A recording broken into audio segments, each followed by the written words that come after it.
तो ये अगर फिल्म हिट हो गई है तो मुसलमानों की बहुत बड़ी ताकत है भाई, वो 40 करोड़ है इस देश में। आप कह रहे मुसलमानों की जीत हो गई इसमें? मुसलमानों की जीत हो गई है। आप कह रहे मुसलमानों की जीत हो गई इसमें? मुसलमानों की जीत हो गई है। ये गद्दार तो केवल हिंदुओं में पैदा होते हैं, ये कमीने लोग केवल हिंदुओं में पैदा होते हैं। जो हम तो इसीलिए तो मुसलमानों से कहते हैं कि भाई इस्लाम को जानो, मोहम्मद को जानो, कुरान को पढ़ो अच्छी तरह से।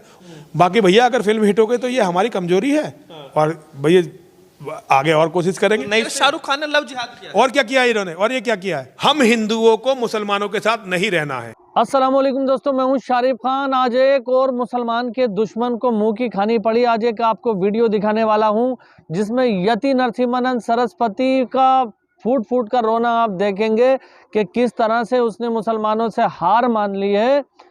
और वो उसका जो एक अहम था कि मैं इस्लाम को ख़त्म कर दूंगा और मुसलमानों को इस देश से ख़त्म कर दूंगा, वो टूटता हुआ आप देखेंगे। फूट फूट कर रो रहा है और कह रहा है कि इस्लाम की, मुसलमानों की बहुत बड़ी जीत है और हिंदू गद्दार हैं। इस तरह की बातें कर रहा है। ये मैं नहीं बोल रहा, ये ऐसा उसका कहना है। हमारी नज़र में तो हिंदू मुस्लिम सब भाई भाई हैं और बड़े प्रेम से रहते हैं साथ में। तो यति नरसिम्हानंद सरस्वती का वो फूट फूट कर रोने वाला वीडियो आज आपको दिखाऊंगा, जिसे देखकर आपको पता लगेगा कि ऐसे देश के दुश्मनों के साथ ऐसा ही होता है और जो नफरत फैलाने का काम करता है उनको इसी तरह से मुंह की खानी पड़ती है। तो चलिए शुरू करते हैं वीडियो। और इस वीडियो के बाद में मैं आपको एक पंडित विजय शर्मा की वीडियो भी दिखाने वाला हूं, जो असल पंडित हैं, जिन्हें कहते हैं कि हाँ ये देश के पंडित हैं और ये समाज का भला करने वाला पंडित है। तो उसने भी यति नरसिम्हानंद सरस्वती को मुंह पे इसके चप्पल मारा है, मुंह पे इसके चांट मारा है। किस तरह से इसको मुंह की खानी पड़ी इस वीडियो के अंदर आप देखेंगे। तो सबसे पहले शुरू करते हैं पंडित यति नरसिम्हानंद सरस्वती की वो वीडियो, और उसके बाद फिर बात करते हैं। नहीं, मुझे नहीं लगता कि फिल्म ये हिट हुई है, मुझे तो ऐसा लगता नहीं। और फिर फिल्म हिट हो गई या फ्लॉप हो गई वो अलग बात है। हिंदुओं को इनकी फिल्में नहीं देखनी चाहिए। आमिर खान, शाहरुख खान और ये जो सैफ अली खान, सलमान खान, ये जो खान है, ये गैंग है, गिरोह है एक। इसकी फिल्में हिंदुओं को नहीं देखनी चाहिए। जो लोग देख रहे हैं ये उनकी गलती है।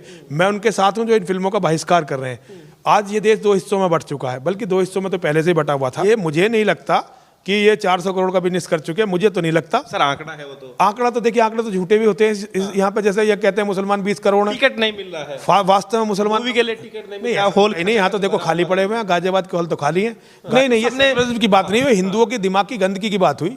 हिंदुओं का जहनी गंदा है, इसमें क्या हो सकता। और देखिए सेकुलरिज्म इस देश में है नहीं, ये देश इस्लामिक होने वाला है और हिंदू बहुसंख्यक है, ये एक गलतफहमी है। मुसलमान बहुसंख्यक होने वाला है देश, इस्लाम मुसलमान बहुसंख्यक होने वाला है देश। तो ये अगर फिल्म हिट हो गई है तो मुसलमानों की बहुत बड़ी ताकत है भाई, वो 40 करोड़ है इस देश में। आप कह रहे मुसलमानों की जीत हो गई इसमें? मुसलमानों की जीत हो गई है, ये अन्याय की जीत हो गई। और जिसे आप भाईचारा कह रहे हैं उसका मतलब ये है कि सारे मुसलमान आपस में भाई और सारे हिंदू उनका चारा। तो हिंदू खुद चारा बनने के लिए तैयार है, मछली खुद जा रही है मगरमच्छ के मुंह में। तो इसमें हम लोग क्या कर सकते हैं?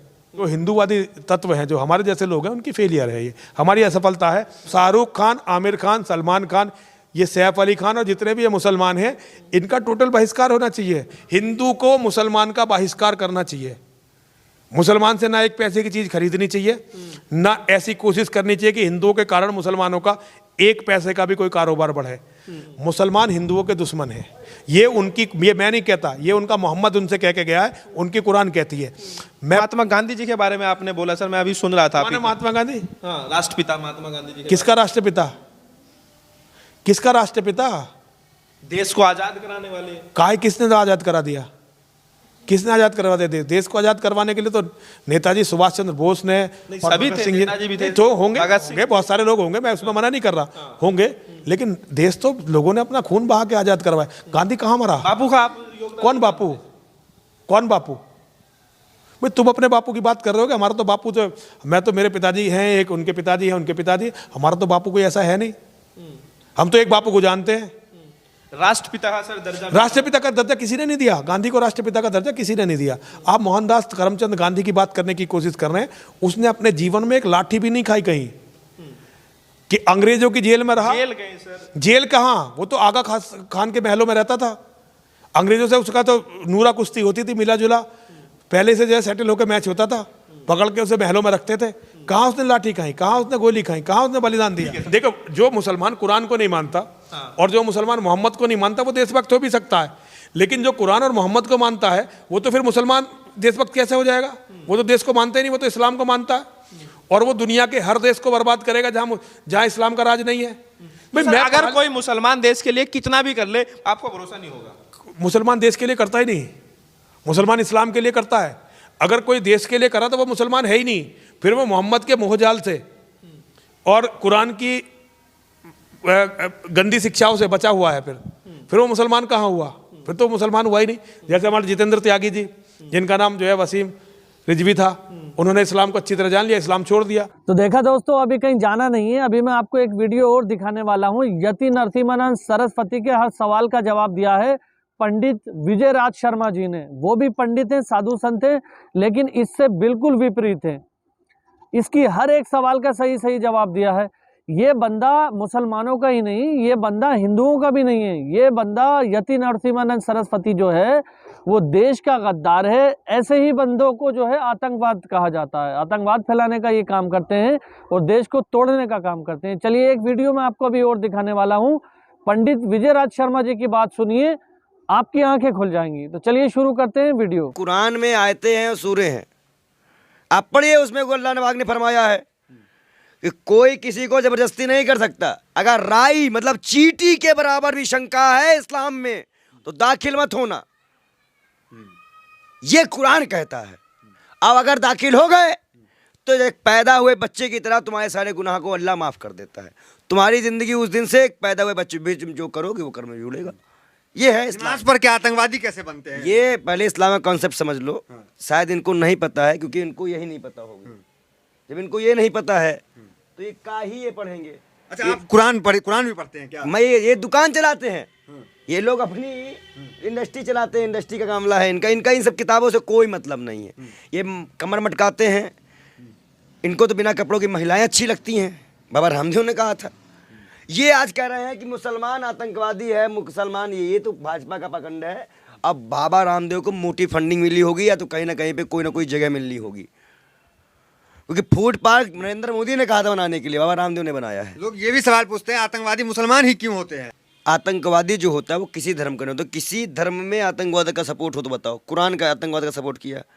कुरान की एक आयत में यहाँ तक लिखा है कि एक का कत्ल करना पूरी इंसान का कत्ल करना है। कुरान कहता है, भाई पढ़े जाके, मैं आपसे बता रहा हूँ ना। साधु संत कुरान कब से पढ़ने लगे हैं? भाई साधु संत क्या भाई, देश की धार्मिक ग्रंथ है ये। हम धार्मिक ग्रंथ ही तो मानेंगे। भगवत गीता, रामायण, कुरान, बाइबिल, ये सब हमारे दिलों में है।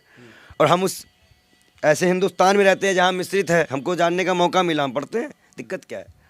मतलब कुरान नमाज आतंकवाद नहीं सिखाता आपके अनुसार?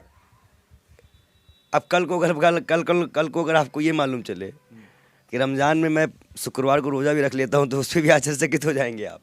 नहीं, रोज़ा भी रखते हैं आप? भाई देखिए, एक दिन सब अभी तो सपोर्ट में खड़े हैं मुसलमानों के। भाई व्रत के लिए सभी लोग रखते हैं। हमारे देश के पूर्व प्रधानमंत्री लाल बहादुर शास्त्री ने भी कहा था कि व्रत रखा करो, एक व्रत हो जाता है। रामदेव ने पढ़ा नहीं है कुरान क्या? रामदेव अपनी किताब नहीं पढ़े, बेशरम आदमी।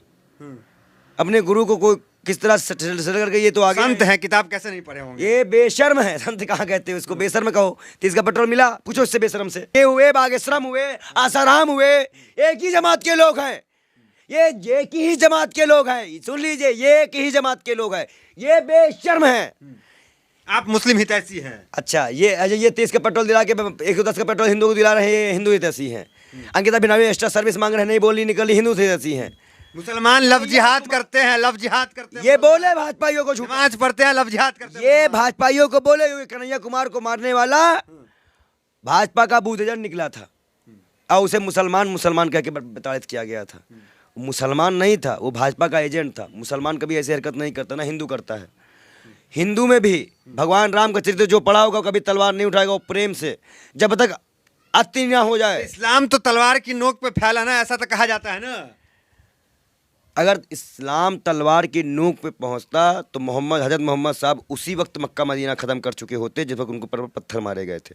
शांति से सुनो, जब उनके ऊपर पत्थर बरसाए गए थे ना, उनके पैरों की जूती तक में खून भर गया था, तभी इस्लाम ख़त्म कर देते वो। इस्लाम फैला है तलवार की नोक पे नहीं, कुरान पे, हदीस पे, हजरत मोहम्मद साहब की जीवन पे जाके पढ़ो कायदे से। माइक लेके टहलना अच्छी बात नहीं है। हम वो लौंडे नहीं हैं जिनका इंटरव्यू करके तुम बहुत खुश हो जाते हो। हमसे बात करने से पहले कुरान और गीता पढ़ के आया करो। तब मालूम चलेगा कि देश में क्या चल रहा है। तो रामदेव बाबा ने पढ़ा नहीं है क्या? वो तो खुद इतने ज्ञानी है, बिजनेसमैन है। अरे बिजनेसमैन है ये को, संत बिजनेसमैन हो ही नहीं सकता। मैं बिजनेस करता हूँ। मेरा एक भी चैनल दिखाओ, मेरा कहीं से भी कुछ आमदनी दिखाओ, मैं बिजनेस से आमदनी करता हूँ। ये संत हैं। मैं तो मांगता हूँ भाई, लो लाओ दो, गरीब हूँ ला दो, मैं तो मांग के खाता हूँ। और ये कमा के खाते हैं। कमा खाने का मतलब लूटते हैं। इनके प्रोडक्ट कितने महंगे हैं। अरे कर दो हिंदुओं के लिए फ्री। रिक्शे वालों को, टाली वालों को एक लिस्ट बनाओ। 18-18 घंटा काम करते, फ्री बेचे सामान। अच्छा, तो पेट हिलाना काम होता है क्या? योगा करते हैं। योगा नहीं करते, वो ढोंगा करते हैं। सनातन धर्म को आगे ले जाते हैं, विश्व में प्रसिद्ध इन्हीं जैसे लोगों को लबड़धोदा कहा जाता है। ये दलाल है, ये दलाल है देश का। रामदेव जी का सम्मान देश में होता है। आप किस तरह के ये भाजपा का दलाल है। अगर ये भाजपा का दलाल ना हो तो करे आंदोलन 30 के पेट्रोल के लिए। हम खड़े होंगे इसके साथ। ना खड़े होने वाले गर्दन काट देना 20 चौराहे पे ले जाके प्रधानमंत्री आवास के सामने, नहीं संसद के सामने। है हिम्मत इसके अंदर 30 के पेट्रोल बोल सके। बेशर्मी भाजपा से फंडिंग लेके आओ, तुम बेशर्मी करने आओगे। हमारे ऐसे हिंदुओं को बेखौफलाने आओ, लवाने आओगे। चलो वहाँ रोड पे आओ, निकालो अमित शाह के बेटे को, अमित शाह के बेटे को निकाल, राजनाथ सिंह के बेटे को निकाल, तलवार वो उनके बेटे बेसियाई चेयरमैन और विधायक और सांसद बनेंगे, और हमारे बेटे राम के लिए और मुसलमानों को काटेंगे।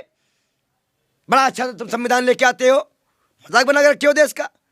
ये संत है, जाओगे तो पढ़ के आए पहले और आओ सामना करने एक बार, दिखाते हैं संतगिरी क्या होती है। नहीं, आपने तो इस्लाम को ज्यादा ही पढ़ लिया लगता है। हम आपने गीता नहीं पढ़ा है लगता है इन्होंने। हम तो इस्लाम पढ़ लिए, हम तो सब चीज़ की नॉलेज है, तभी तो इनको जवाब दे पा रहे हैं। इनको मेरी बात का जवाब हो पूछ लीजिएगा। कभी बाबा रामदेव से इंटरव्यू लीजिएगा, कभी जगह बाल योगी जी पूछ रहे थे, अगर देखना बाइकाट ना कर दे कहना ये भाई आदमी ना करा, पूछ पढ़ लो। ये आप पत्रकारों की बेइज्जती किया था। हम आपकी लड़ाई लड़ रहे हैं, आप अपनी लड़ाई नहीं लड़ रहे हो, आप तो दलाली खा रहे हो, लेकिन हम आपकी लड़ाई लड़ रहे हैं। इन्होंने क्या कहा था, पूछ फाड़ लो मेरी, नहीं बताता जाकर कर लेगा। ये इनकी भाषा है। एक ठो आया है पाखंडी 27 साल का लौंडा, वो बताएगा धर्म, वैदिक धर्म हम लोग को बताएगा कि क्या होता है हिंदू धर्म। बागेश्वर धाम की चर्चा उस पे कोई सवाल पूछ लिया तो हिंदू धर्म सवाल पूछ लिया। अरे बेशर्मो, तुम कब से सनातन धर्म हो गए? एक व्यक्ति धर्म होगा? ये तो व्यक्तिवाद, ये तो मालूम है एक व्यक्ति व्यवस्था संभाली गई है यहाँ पे। मोदी जी देश के बेटा, ये लोग धर्म के बेटा। हम लोग क्या है, पाकिस्तान के बेटा है? हम लोग पाकिस्तानी हैं, मुस्लिम परस्त हैं आप। क्या मुस्लिम परस्त? इस देश से मुसलमान का हक नहीं है, ईसाई का हक नहीं है। इनको किसान खालिस्तानी दिखता है, पंजाबी खालिस्तानी दिखता है, मुसलमान आतंकवादी दिखता है। हम लोग साले क्या दिखते हैं इनको? साले बहनोई दिखते हैं इनको हम लोग। तो साले कौन है? साले तो ये सब हैं। जिज्जत मुख्तार अब्बास नकवी सैन हुसैन है, पैर छूते नहीं है, पूछो। ये अगर वो आतंकवादी हैं तो पूछो, इससे कहो कि डायरेक्ट नाम ले मुख्तार अब्बास नकवी का कि मुख्तार अब्बास नकवी आतंकवादी है कि वास्तव नमाज पढ़ता है। बोले सुब्रमण्यम का स्वामी का जो स्वामी है, उनका दामाद आतंकवादी है।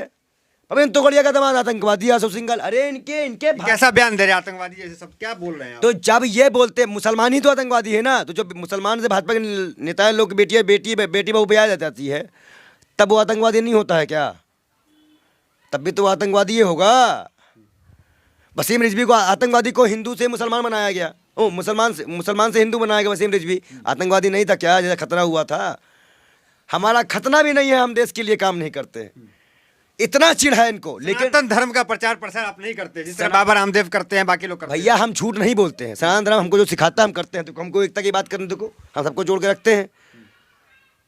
जितना इनको नफरत फैलाने के लिए लोग नहीं जानते हैं, उतना हमें प्यार फैलाने के लिए लोग जानते हैं। तो देखा दोस्तों, इस तरह से होते हैं नफरत फैलाने वाले लोग। एक दिन अपनी हार मान लेते हैं और लगातार ये सुधरने वाले तो है नहीं, फिर से ये अपने मुंह से जो है अलाप शनाप बातें बकेगा। ये टोटली वल्गैरिटी निकालेगा अपने मुंह से। जितनी भी बकवास की बातें होंगी लगातार इस्लाम के खिलाफ बोलता रहेगा। लेकिन पब्लिक ने इसको अब सीरियस लेना बंद कर दिया है। दासना के मंदिर के अंदर ये बैठा हुआ अब घंटा बजा रहा है, बस इसके बस की कोई बात नहीं है। इस देश के अंदर आज भी इतने लोग हैं, इतने सेक्युलर लोग हैं कि जो अंधभक्तों पे हमेशा भारी रहते हैं। पठान मूवी के बायकॉट करने को लेकर इसने ये वीडियो बनाई थी कि पठान मूवी का हमने बायकॉट करने की कोशिश करी, लेकिन हिंदुओं की गद्दारी के कारण वो फिल्म हिट हो गई। तो दोस्तों मैं आपको बताता चलूँ, हिंदुओं की गद्दारी के कारण नहीं, हिंदुओं के प्रेम के कारण, मोहब्बत के कारण फिल्म हिट हुई। क्योंकि हर आदमी इन जैसा नफरती नहीं होता, नफरत फैलाने वाला नहीं होता। लाखों करोड़ों लोग इस देश के अंदर ऐसे हैं जो प्यार बांटने का काम करते हैं, एक दूसरे के साथ भाईचारे से रहते हैं, मोहब्बत से रहते हैं। लेकिन इन जैसे लोगों को कभी ये समझ नहीं आएगा। तो उम्मीद करता हूँ कि आपको इस वीडियो से बहुत कुछ सीखने को मिला होगा। इंशाल्लाह फिर मिलूंगा इसी तरह की एक नई वीडियो के साथ। तब तक खुदा हाफिज़, दुआओं में याद रखना।